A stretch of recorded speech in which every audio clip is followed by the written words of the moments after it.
Let's talk about heat shield glass. If you have 2 panes of regular glass, you're still going to cut the radiant heat transfer through the glass by more than 53%.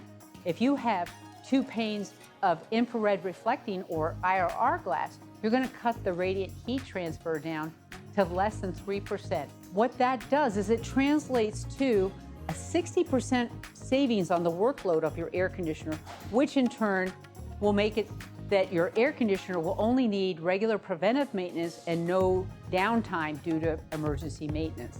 There's 3 main types of heat shield glass that McPherson Company supplies.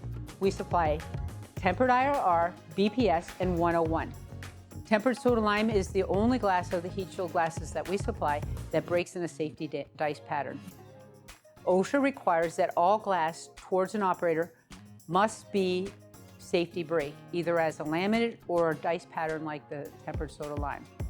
Tempered soda lime is going to be the glass that we're always going to try to recommend for you, especially if you're 50 feet or more away from the molten metal. Now for the outer glass, for the heat shield glass, we're going to have tempered IRR is going to be the one that you're going to want to use because 95% of all flat glass is soda lime. So your regular household windows, your car windows, your storefront windows, those are all going to be soda lime. So those are going to be relatively very inexpensive.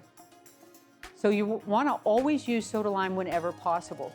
Now when you get below 50 feet from molten metal, that's when we're going to start introducing the BPS.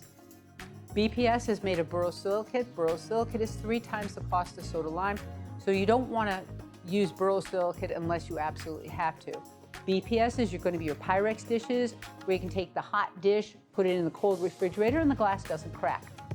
Soda lime only has a 75-degree variance, so if you went from 120 degrees down to 50 degrees, that glass is going to start fracturing. BPS has a 170-degree variance, so you can go from 120 to 30 degrees outside and the glass is not going to have a heat fracture. The other properties of borosilicate has that is scrapable. So what that means is if you get molten metal on soda lime, it's going to create big craters in the glass and you won't be able to see through it anymore. If you get molten splatter on the BPS, you can now take a putty knife, scrape the splatter off, and it leaves minor chips and it doesn't interfere with your viewing. So if you're above 1,000 degrees and under 30 feet, you're going to want to always use BPS glass. Now, when the BPS can't take that kind of thermal shock, we have the Glass 101.